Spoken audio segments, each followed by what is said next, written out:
सबसे बड़ा अपराध है अन्याय सहना और जो गलत है उसके साथ समझौता करना। कुछ ऐसी ही सोच रखने वाले भारत के महापुरुष सुभाष चंद्र बोस, जिनके जीवन का एक ही लक्ष्य था, आजाद भारत। वो कहते थे कि आजादी की कीमत हमेशा ऊंची होती है और उनका मानना था कि आजादी को पाने के लिए एक रास्ता काफी नहीं, हम आत्मसमर्पण और अनुरोध से देश को आजादी दिला सकते हैं।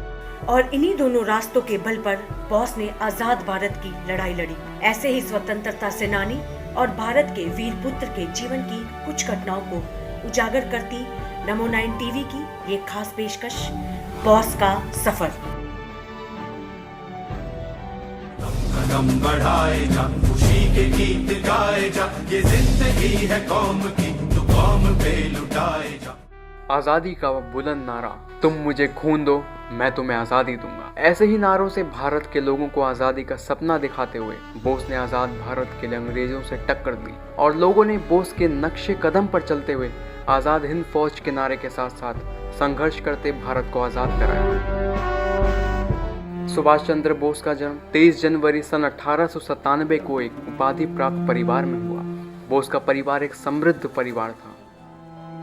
उनके पिता जानकीनाथ बसु अदालत में उच्च पद पर नियुक्त थे। सुभाष की मां का नाम प्रभावती था। उनकी 6 बहनें और 7 भाई थे, लेकिन उन्हें सबसे ज्यादा लगाव अपने भाई शरद चंद्र से था। 1902 में इनकी पढ़ाई बैप्टिस्ट मिशन स्कूल से शुरू हुई। 1909 में इनका दाखिला रोविशा मिशनरी स्कूल में करवाया गया।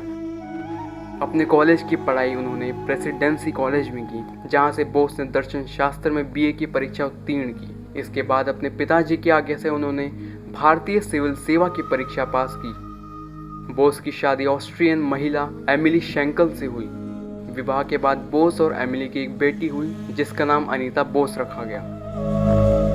देश में आज़ादी के लिए बढ़ रहे आंदोलन को देखते हुए उन्होंने सिविल सेवा की सर्विस छोड़ खुद को देश कल्याण के लिए समर्पित कर दिया। आज़ादी की लड़ाई लड़ते लड़ते उनकी मुलाकात महात्मा गांधी से हुई। उनसे मिलकर तो उन्हें ऐसा लगा कि उनके साथ कोई और भी है जो देश को आज़ाद देखना चाहता है।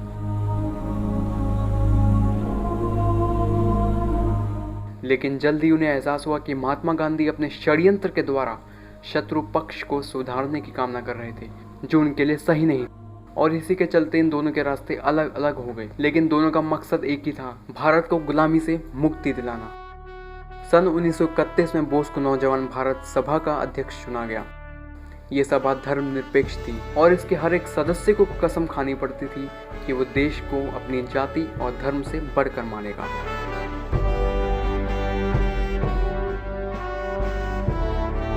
आज़ादी की लड़ाई लड़ते लड़ते 1 जनवरी 1932 को सविनय अवज्ञा आंदोलन के शुरू होते ही कांग्रेसी नेताओं के साथ बोस को भी जेल जाना पड़ा। जेल में उनकी बिगड़ती हालत को देख बोस को 1933 को यूरोप भेज दिया गया, जहां पर उनकी मुलाकात भारतीय विधान मंडल के पूर्व अध्यक्ष विट्ठल भाई पटेल से हुई। उनसे मिलने के बाद बोस को एहसास हुआ कि अगर हम भारत को आज़ाद देखना चाहते हैं तो हमें भारत में एक ऐसी पार्टी की जरूरत है जो सिर्फ भारत की आज़ादी के लिए प्रयत्नशील हो और देश के लिए संविधान का भी निर्माण करे। 1938 में ब्रिटेन यात्रा के दौरान बोस की मुलाकात कई अंतर्राष्ट्रीय नेताओं से हुई। उसके बाद बोस ने कांग्रेस अध्यक्ष पद से इस्तीफा देकर भारत को हथियारों के बल पर आज़ाद कराने का मन बनाया। 1941 से 43 तक बोस यूरोप में रहे और इस दौरान उन्होंने वहीं इंडियन लीजन का गठन किया, जो सिर्फ आज़ादी के लिए समर्पित थी। इसके बाद बोस ने अंग्रेजों की अगुवाई में हिंदुस्तानी फौज, जो कि जापानी फौज के सामने आत्मसमर्पण कर चुकी थी, इस हारवी सेना को एक क्रांतिकारी और बलिदानी सेना में बनाने के लिए बोस ने सिंगापुर जाने का फैसला किया। वहीं सेना से मिलकर उनको अपनी सोच और आत्मविश्वास के बल पर आज़ादी की लड़ाई लड़ने के लिए तैयार किया और इंडियन नेशनल आर्मी की कमान संभाली। इसके बाद जापान और जर्मनी की सहायता से अंग्रेजों के विरुद्ध लड़ने के लिए एक सेना का गठन किया, जिसका नाम आज़ाद हिंद फौज रखा गया।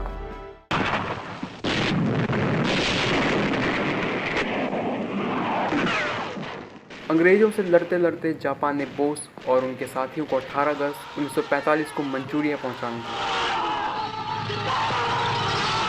18 तारीख को करीब 2 बजे जब विमानें तेपई के लिए उड़ान भरी तो ताइवान के पास ही विमान में विस्फोट हुआ और विमान जमीन पर आ गिरा और इस हादसे में बोस की मृत्यु हो गई।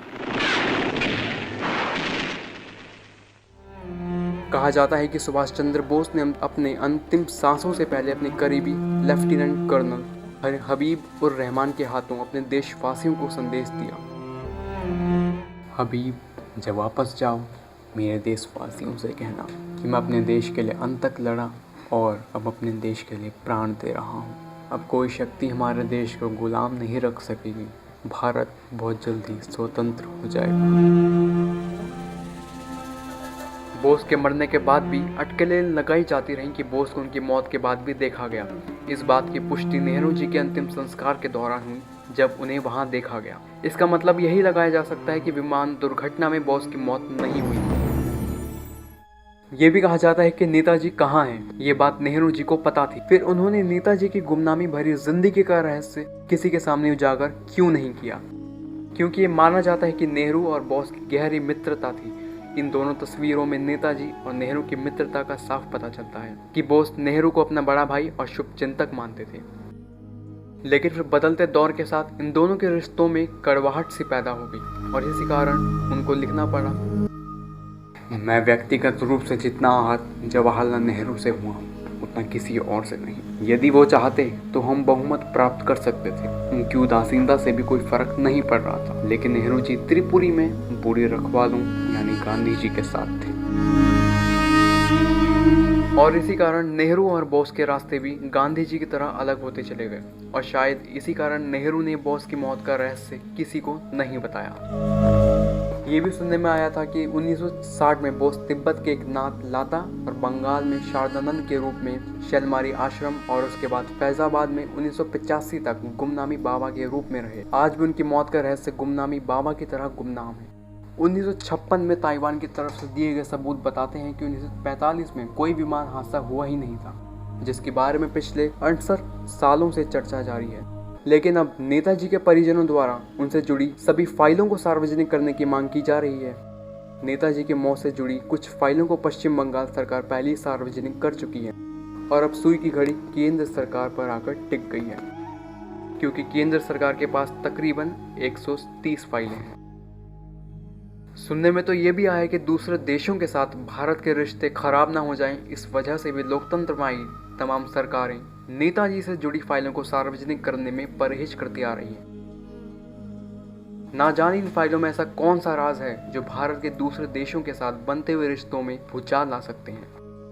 लेकिन अब लगता है कि सबका इंतजार अब जल्द ही खत्म हो जाएगा, क्योंकि देश के प्रधानमंत्री मोदी ने ट्वीट करके नेताजी के परिजनों को भरोसा दिलाया है कि नेताजी की मौत से जुड़ी सभी फाइलें 23 जनवरी को सार्वजनिक होंगी।